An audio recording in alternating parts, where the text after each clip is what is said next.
Welcome to the JKC Gallery and Real Photo Show and this show, Primary Exposure, Fatherly Photography.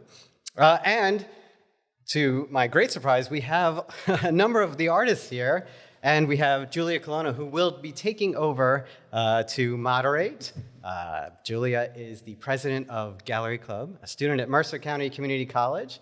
And behind the camera, we have Dani Paglione. I think I said it wrong. Paglione? Not too Italian. I went too Italian. Okay. All right. So welcome, everyone. So Primary Exposure first showed at Affirmation Arts, which is a gallery that Dennis Santella manages. Is that right? Directs, manages, runs? Yeah. Do I need to hold this? Yeah. And the show was curated by Yoav Haresh, Dennis Santella, and I. And Claudio Nolasco is one of the original members of the show. But as the show moves from venue to venue, what we decided to do is invite an artist from the region, and that is Habiyb Shu'Aib, to join the show. And then, hey. So we have more people showing up. I think what I should do is probably hand it over to you now, and you can start moderating the event. Yeah, now that you've stolen most of the background information, but The easy part. I figured we should start with some quick introductions of everyone on the panel. Yeah. You already talked enough. You want to go first? Sure. My name is Dennis Santella. I kind of got the ball rolling for the whole show, I guess. And it started 14 years ago or so when my daughter was born, who was sitting here hiding her face. But I think, all parents generally, especially when they start to have kids, I think at least I went into a bit of like a panic about like what I was going to do, what I was going to have time for, what kind of work I could still do. And, taking care of a child is a very time-intensive thing. And, one of the things I started doing was photographing her and her environment and the stuff we saw together. And, when I started doing that and looking at the photographs over time, I saw that it was actually a really, both an interesting way to make photographs, but also an interesting kind of way to parent, I guess. It was like a way to, I don't know, not that I needed to be tricked into parenting in that way, but it was a way to like make myself pay attention, I guess in a way that I was already used to paying attention through photographing, if that makes sense. Absolutely. No, absolutely. You're more present. Yeah, I think part of it is you're more present. Part of it is it provided a way to think about like what being a parent meant. It's definitely having a child makes you think about the world in a different way. So yeah, I think, and one of the things that's absent from this show, but that was at the first instantiation of the show at Affirmation Arts, were the photographs of Harry Callahan, who was, I think, one of the first male photographers who seriously photographed his family. And I'd always kind of like been fascinated by his photographs of his daughter and his wife. And that was kind of one of the inspirations for me, the way I photographed. And yeah, so that's kind of how things got started. Go ahead. Sure. My name is Claudio Nolasco, and I'm a natural at this. So my name is Claudio Nolasco, and I'm a photographer, obviously, and I'm also the head of photography at the University of Miami. And so the work that I have as part of the show that Dennis and Michael and Yoav invited me to show, it's some work that I've been doing for the last about 2 years or so. And specifically, the work started and has continued, so it's still a work in progress, since the diagnosis of my son having level 1 autism. And so it's interesting to hear, of course it was the same. It was like as soon as my son was born, there was this question about time and sort of what to photograph and what projects I could do with something else. So you end up sort of photographing your family kind of organically that way. But for me, the images were less necessarily about like presence, and it had to do more with kind of understanding my son since his diagnosis and trying to understand aspects of his behavior that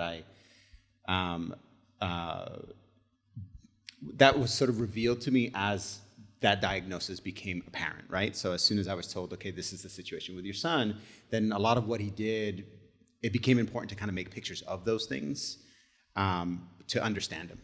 And so, I mean, as we go along, we'll sort of talk more about those kind of topics, but specifically, that's kind of where I'm at, is as his diagnosis came in, as we sort of came to terms with that diagnosis, and as I've sort of started to just pay attention to what he does, it became sort of important for me to make those pictures. And the portraits themselves are kind of obtuse, precisely because it's more about his behavior and sort of how his mind works, and it's less about him specifically, right? So that's kind of an interesting game that I've been playing, or at least that I think is happening, as opposed to maybe more of a direct documentation of him as he grows up, right? It's very much dictated by who he is and who he's becoming through this diagnosis. How's everyone doing? My name is Habiyb Shu'Aib. I also go by the artist name Beloved Ones, the handle. These photos of mine started 9 years ago, but my daughter Noor was born. And these photos are just simply me documenting joy and celebration of life, in a sense, to round it all up. A lot of these photos were just for personal use that I want her to see when she gets older, just as my parents would show me baby photos when I was younger. At one point in time in my life, around the time when she was 1 year old, I tore 3 ligaments in my leg, and I was forced to sit down for about a year. And it was just nothing but me and time with me and my daughter. And, I remember that. Yeah. and I'm pretty sure she would see me with the camera every day. I couldn't move around, take street photos as I usually do, so it's just me and her. And to this day, she owns her own camera now. We still go on our walks, just a bonding time for us, and just celebrate life and just documenting her. You know, just this is unusual for me because I'm usually hosting, but to pick up on what Dennis, you were saying, sort of figuring out what to do when you have children as a photographer and how to keep photographing. What I discovered when my son was born, Mateo, that I would tend to stay closer to home because during the day I was the primary caretaker. But as he got older, I would start to venture out more with him. But even then, it changes how you photograph. It changes the way you photograph. And I joke with my students, and it's not a joke, but sometimes I'd have him in the baby Bjorn. I'd rest my camera on his head while I was photographing because he's just attached to me all the time. But it changed sort of how I thought about photographing. I was photographing much closer to home all the time during those first few years. Yeah, I mean, to give a little bit more background for you guys, I am a mother to a 2.5-year-old. So walking around seeing this work, though I'm not a father, I am a parent, and I spend a lot of time with my son, and I decided to go back to school after having him, even though I've been photographing for like 10 years. And so my main question for you guys, and Claudio kind of touched on this a little bit, when it came to making this work and photographing your kids in general, is it, I mean, as a mother to a toddler, I know it's difficult to photograph children, so how much of the work that's in the show is like staged versus candid versus like observed behavior and was like trying to get them to do it again? Sort of how much went into observing the kid? Yeah. That's a good question. To go first. I can go first. I mean, I've got the mic in my hand, so. I would say it's always a bit of a mix of things. I mean, I think of all the work that's here, I would say none of it is, well, maybe that one in the front of the bookcase is semi-staged. But, you know, especially when she was younger, it was all kind of things that I noticed. I guess this one's kind of staged too, the one in front of the lottery sign. Like the first maybe 5 years or so, I would like wheel her around everywhere in the stroller and kind of like park her in front of things that I found interesting or seemed to kind of illuminate some kind of concerns about having a child or the world that she was living in. But a lot of things were also just stuff that we stumbled across or that she was doing. Like that one on the end is around the corner from our house, and that's just, her running down the street. This is just, at a museum. This maybe was partially staged. She was a big climber. So a lot of it is just stuff that happened. And some things, you see, like, anytime you're photographing, you see things happen, and you're like, oh, I want to take a picture of that. And you kind of, maybe you don't stage it, but you kind of like make it happen again in some way, something kind of in between. But I don't tend to like set things up with some kind of preconceived idea. It's mostly discovery. So like parenting, a combination of all the things. Yeah. Figure it out as you go. Yeah. The majority of my photos are all candid.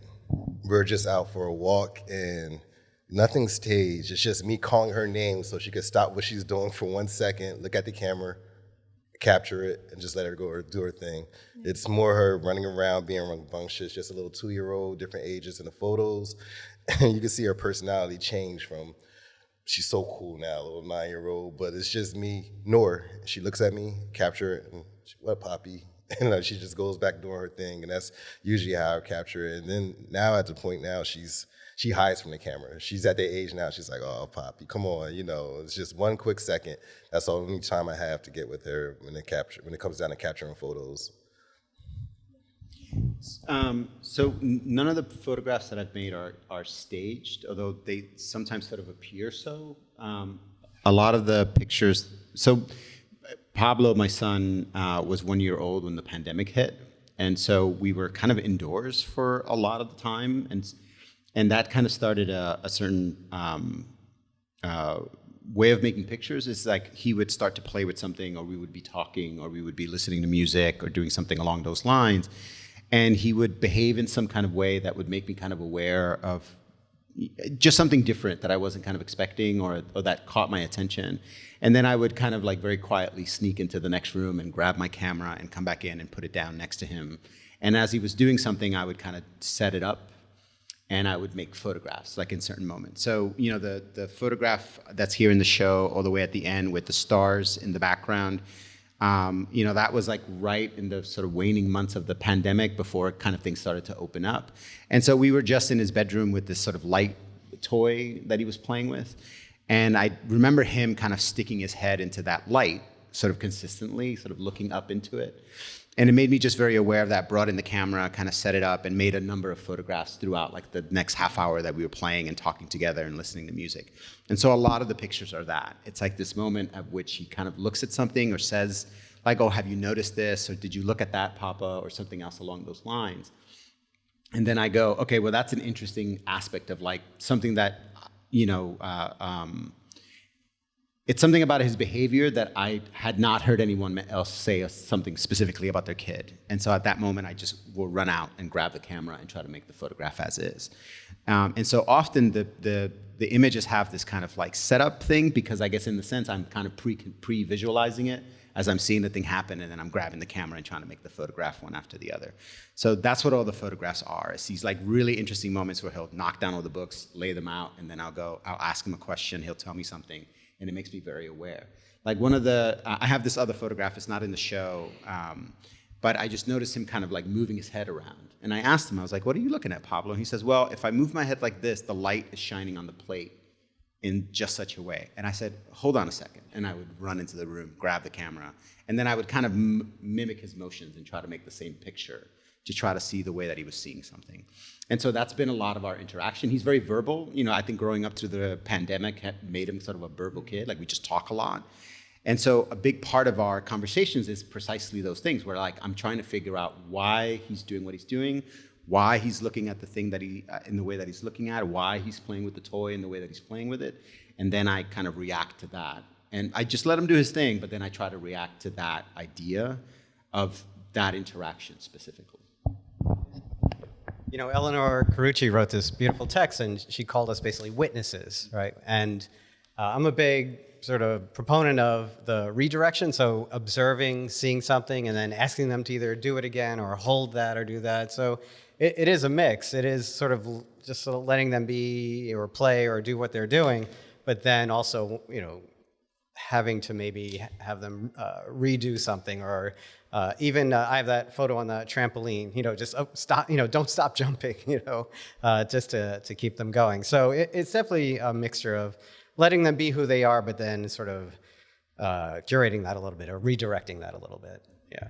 Can I add? I think Habiyb brought this up, and I think Michael and I have kind of the oldest kids in the show, but I think there has been like a shift in how that plays out as they get older. I think, especially in the earlier photographs where I'm kind of like wheeling her around and putting her in front of things, I think it was maybe more about, and in talking to everyone about the show, it's more about like maybe my imagination of like what childhood could be, or imagining how she might be in the world. And then as she grew up and became more of herself, and there's much more like negotiating and bribery and and fighting to try and make pictures. And I think the kind of pictures you make changes too, where it's less about my imagination and more about like who they are, and how they're presenting themselves. Yeah, I mean, for my curiosity and anyone in the audience who's curious, I guess we should have started also sort of introducing your children, not just introducing yourself, but introducing your children. How many kids do you have? How old are they? And what, how long has it been since the work in the show has been made? You said already, I think, right? Yeah. I know we're kind of backtracking a little bit. Yeah. Well, I have two daughters who are 6 and 14. But only my older daughter is in the show, which I've had to explain a few times. You had to keep it even. You very deliberately were like, I have to keep it even. I very deliberately did an even number. Yes. And although for this show we had to remove one, I'm not going to say who has less now. It's okay. I have not kept it even at all. I mean, I have like a stack this high of photographs of one, and maybe like a little stack of the other one. Yeah. I guess what are we introducing our kid? Yeah. My daughter is 9 now. Her name is Nora Alice. She's very smart. She's the love of my life. She's the reason that pushes me forward. I digress. I'm not going to get to. But I also have a son. He's 8 years old. His name is Prince. And the stack of photos of Nora is so large, and with Prince, it's very moderate. It's a lot smaller, but yeah. So 2 kids. Well, I started talking about them. So I have 2 kids, Mateo, who is 18, my son, and then my daughter, who's 14. And the relationship of photographing them changed dramatically, but not just as they got older. It was being okay with being photographed, hitting a stage where they hated being photographed, then being okay again with being photographed. And then also, because my son is interested in film and photography, understanding, why I'm photographing a bit more. So we've got the whole gamut. It's interesting, those that have multiple, the idea that there's, not trying to call anyone out on the fact that there's more photographs of one child than there are of the other. And I mean, I think that that's a testament to how photography has been a tool in understanding your relationship to fatherhood and your relationship to being a parent. Do you think that maybe as your children have gotten older, as you've had more children, you kind of not rely on, but like kind of don't really need photography for that sort of explanation anymore? Yeah, but I mean, for myself, maybe that's part of it is, that the photographs were a way to come to a certain understanding of that age. Every child is different. So it's not like you kind of like understand it and then you're done. You kind of have to figure it out for each kid. But I think, part of it is maybe understanding some things and feeling like, well, I don't have to do that again. And part of it is my own, I don't know, it's not really a hang up, but like a not wanting to do the same thing over again. Like I would feel like I'm making the same pictures over again. So I photographed my other daughter as well, but I think part of the way I was photographing was there was something interesting I was finding out about, like using this format to photograph my child in these different places. I'm like, well, I did that. I'm not going to do the same thing with a different kid. Like, why would I do that? So I think that's part of why there are just fewer photographs. A little bit of both. As well as it's just personal, more so what's going on in my life, where I'm at now, from being a new father to, like you said, documenting, doing the same thing in a sense. And a lot of my photographs of Noor, besides the little cute 1 month, 2 month photos or 3 little things around the house, kids before they're 1 year old were just, they lay around, roll around, eat, sleep, and poop, So probably in the same style as Noor, after he's 1 year old, when he's becoming more alert, more aware of what's going on, his first walk, his first couple steps, photos might ramp up again. But as right now, just documenting, just where I'm at personally in my life, and everyone's relationships is just different this time around. But like I said, once baby's a little older, things might ramp up a lot more. Claudio, did you finish introducing? I mean, I can. Yeah. I mean, my son's name is Pablo. He's 6 years old now, and then just to go to kind of jump into this question about making images and the consistency of it. Like, I find that I'm still kind of fairly consistently making photographs. Like when we're together, I have the camera on me at all times, and I try to make photographs. But what has started to shift as he's gotten older is this question of like making sure I have his permission. Like being very aware. It's not just that he doesn't want to be photographed, but there are times when he's okay. There's times when he's not. And so I've tried to be very consciously like, is it okay if I make a photograph at this point? Because then he's very vocally like, don't make a photograph, right? So I think we've started a kind of a dialogue where it's like, okay, is it okay if I make some photographs now? If we're in the backyard doing bubbles or something, it's like, I'm gonna grab the camera, is that okay? And that, I think that's changed the kind of dialogue a little bit, or at least the dynamics enough that he has been, that I think he feels like it's not an imposition. And I think because of that, I've just kind of been able to, and it is new, he's my only son, and I'm still dealing with a lot of the same kind of ideas and the questions about his behavior, his the way his mind works, his kind of development. And so for that reason, I've been surprised to hear that things go up and down, because I can say right now, if I look at my sort of like role of what I've been shooting for a while, it's like I'll have a bunch of street photographs in Miami, I'll have a bunch of stuff from the neighborhood in Miami, and then there'll be a concentrated 2 or 3 days when it's like nothing but kids photos.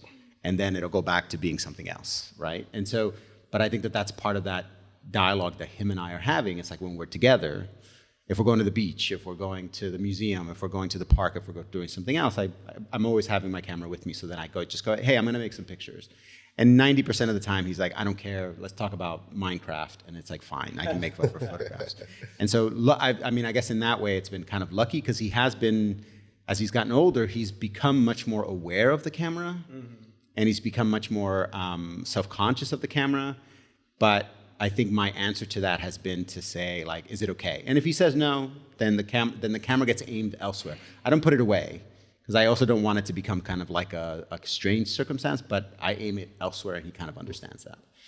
Yeah, if you put it away, that becomes the object of conflict almost. It's like, but if it's, all right, not you right now, okay, yeah, then it's always there. Yeah. I just wanted to piggyback off that for a second. Just parenthood. There's books written on it, but you don't really get a grasp of it until you really experience it for yourself.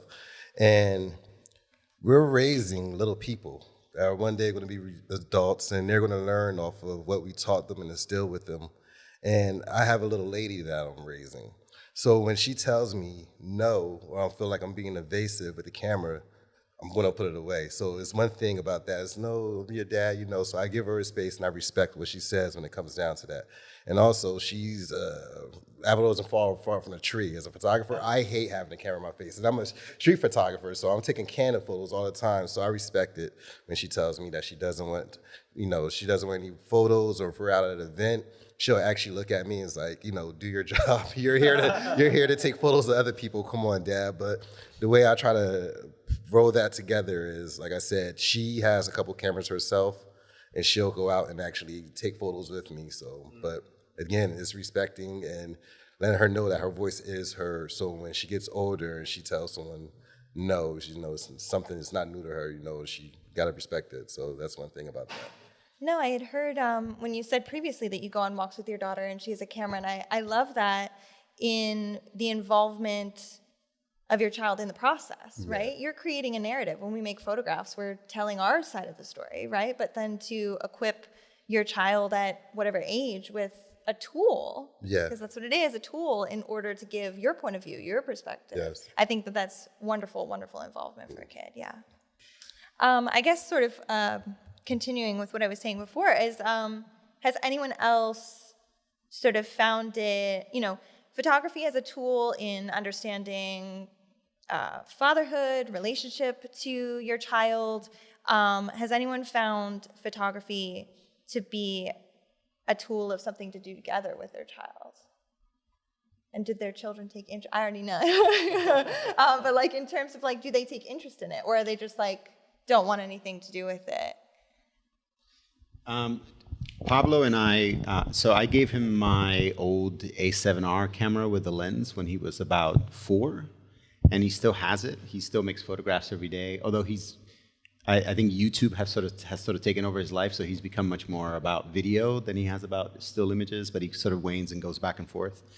And so, when I have a video of him somewhere where we're sort of going through all the parts of the camera, and I would often bring it into my classroom and project it up on the wall when I would do my test for my photo students, and I would say like, okay, name all the parts of the camera, right, for photo 1, and they couldn't do it, and I would play this video of a 4-year-old kind of going through the viewfinder, this.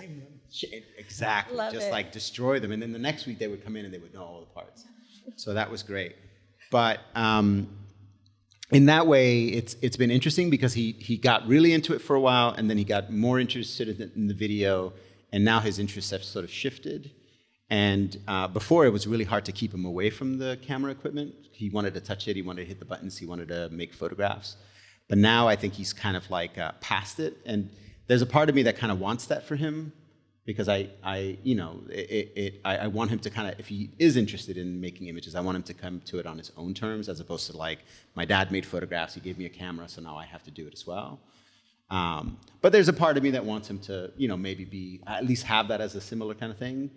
I'm not sure if that completely answers the question, but it's my way of kind of like just talking about that question of like doing it together. We have, but not as much as I imagined I would, considering his initial interest in it. Yeah. And then hopefully he'll come to it at some later date, or become a painter, or become something more interesting than what I do.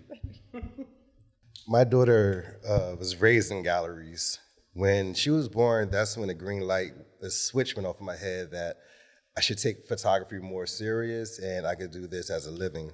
So for me, when she goes with me to different places, this is work. It's like take your kid to work day. So growing up in galleries, different things, as far as being exposed to the arts, she recently shifted to painting a lot more, just being creative. I just encourage her to be as creative as she wants to do.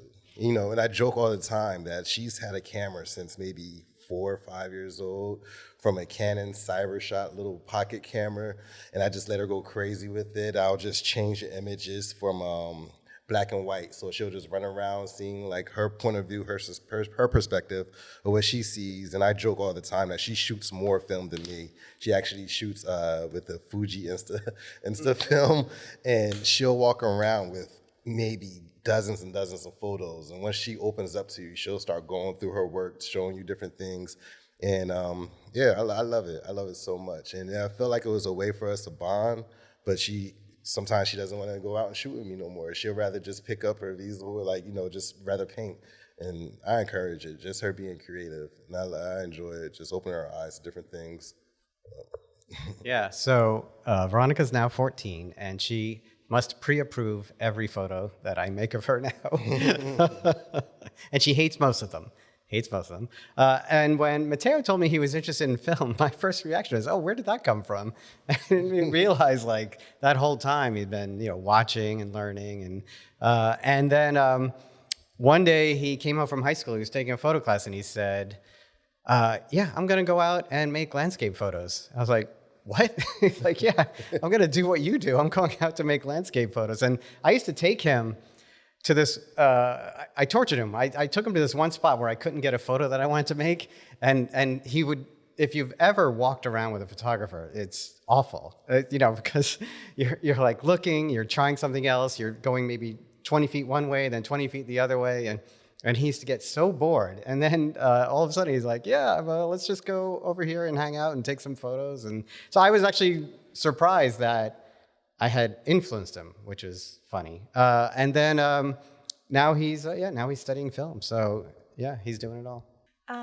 Do you think there's anything that I haven't touched upon in terms of, I know that there, as we previously mentioned, the show was previously at Affirmation Arts. Now it's here in JKC Gallery.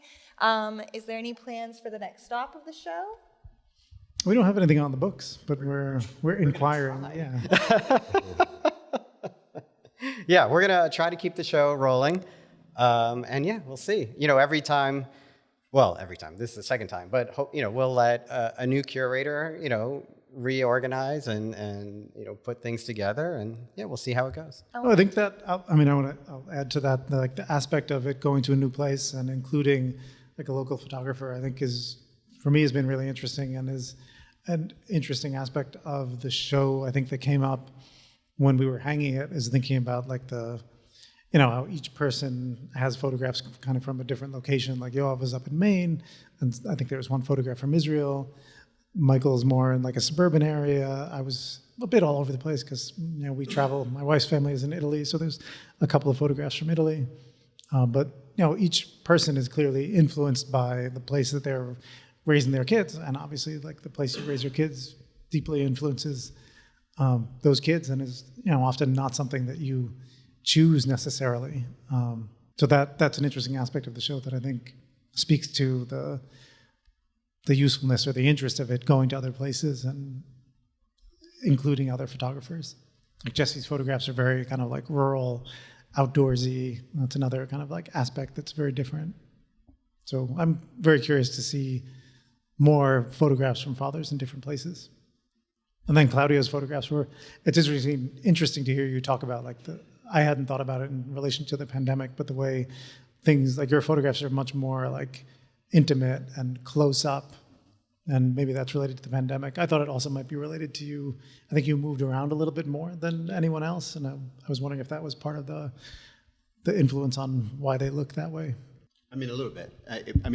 So the beginning photographs were all done during the pandemic, so we were basically indoors. And we were in Florida. We actually moved for my job at the University of Miami. I got the job the day before everything shut down.